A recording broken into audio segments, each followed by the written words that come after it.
sounds like something out of a Hollywood thriller. A spy chief persuades a top prosecutor not to file charges against his nation, even though it's been accused of committing atrocities. Well, that appears to be the latest chapter in real life for Israel against the International Criminal Court.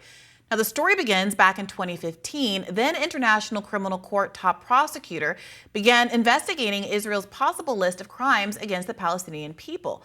According to The Guardian, then director of Mossad, the Israeli intelligence agency, Yossi Cohen, began exercising pressure tactics against her.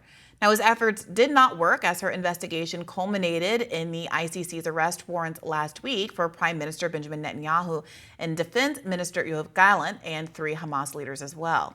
Per The Guardian, which cited multiple sources familiar with Cohen, they were able to confirm his activities, including confirming his desire to recruit her to drop her probe of the Palestine case and cooperate with Israel's demands instead. Cohen, whose work against the ICC spanned years, was authorized at the highest level of Israel's government. Bensouda formerly reported this pressure campaign to the ICC and, as reported in The Guardian, allegedly said, quote, "You should help us and let us take care of you. You don't want to be getting into things that could compromise your security or that of your family."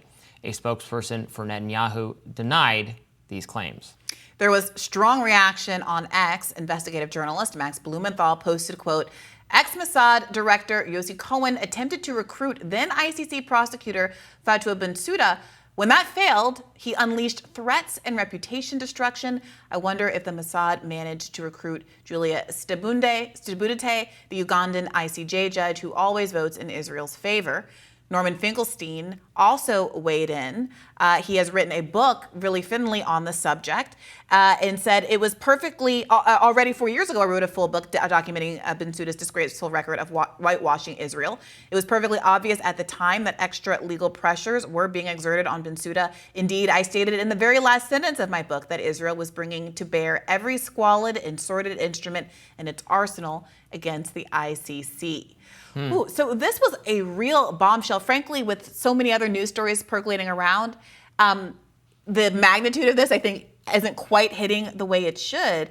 But the argument here, what is being reported here, is that after opening this investigation in 2015, an Israeli Mossad agent, an intelligence agent, basically tried to get compromise on the ICC prosecutor's husband, tried to blackmail her. Yeah, I mean, that's pretty threatening language, like your family's safety, could be enhanced by you. It's a very mob kind of like, you should give us protection money kind of thing. But they weren't seeking money. They were seeking a favorable or a dropping of this case or favorable verdicts in evaluating Israel's behavior. I mean, what can you say about it? It's obviously corrupt and bad, and they have, in fact, Israel is denying, Netanyahu is denying having done this thing at all. This is reporting from The Guardian, so take of that what you will, but it seems pretty. And it's very good reporting. There was a lot of corroboration of a bunch of different witnesses who were involved in having exposure to various parts of this over the years.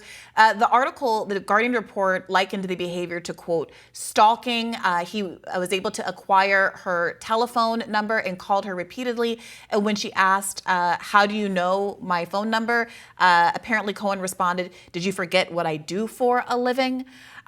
Cohen is apparently known for having a reputation of doing a really good job of recruiting kind of foreign individuals to work with him to advance the interests of the Israeli government, I suppose. And that, I think, is the root of Max Blumenthal's tweet asking whether or not this ICJ judge, who is often the standalone with Israel against some of the decisions that have come out, has also been influenced in these apolitical and, frankly, illegal sorts of ways. But that's just speculation, right? Yeah. There's no evidence that this Ugandan official, I mean, I guess it is plausible. We're learning about the efforts Mossad undertook to stonewall the investigation, but we're not, that's just kind of guesswork. I mean, it's incredible that this kind of thing is not just coming out, but it's being reported in The Guardian and taken really seriously.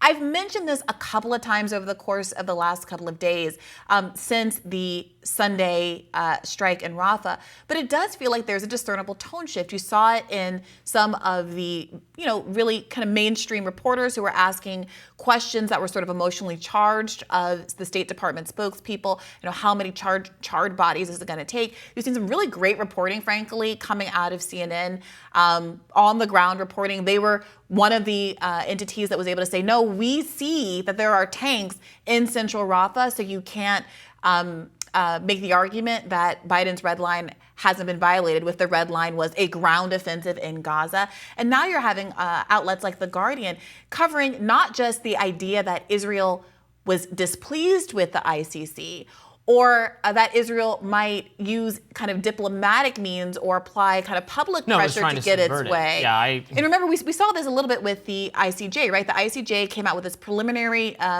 decision that it would continue an investigation into the genocide claims because what was happening was plausibly a genocide.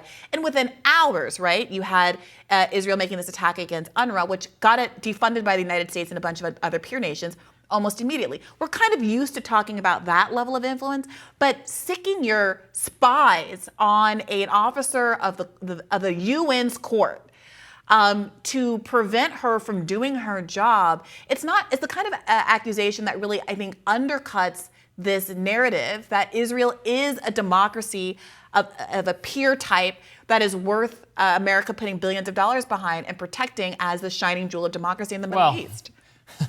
I don't know that this behavior is actually unique to Israel or something that would not be, we do it going too. back to an earlier segment, that all powerful nations engage in this kind of persuasion. For sure. I mean, it's not good. Obviously, it is but the nakedly fiction, corrupt and should not the happen. narrative building around and Israel being... and I've gone on the record saying that I don't really... I don't think these international courts are the best way to adjudicate modern warfare, so people can, take their decisions and do whatever they want with them. But it obviously should not be the case. It is just wrong to threaten the people doing an investigation to come up with some result that you like. Is just wrong in and of itself. So and we reported that we described this as an unsuccessful attempt. I do think it's interesting that while she did not, the former prosecutor did not end her investigation, it wasn't her that ended up taking it over the finish line. She stepped down for prosecutor in exchange for Prosecutor Cohen. And Prosecutor Cohen, notably, even though he's gotten a ton of flack after making the announcement that these ICC warrants were going to be issued, he was the kind of choice of Israel to be the ICC prosecutor. He was considered to be the better, more sympathetic, more politically aligned choice. But it does really feel like, regardless of how willing you are perhaps to play the game on a certain political level, the behavior, the actions, and the publicity of the actions, as we're seeing them on social media, of Israel and Gaza have just put everybody to a tipping point. And so now we're getting coverage in The Guardian that Israel tried to use its spy agencies to affect the outcome of the UN's highest court in pursuing any kind of justice and accountability for the country. More rising right after this.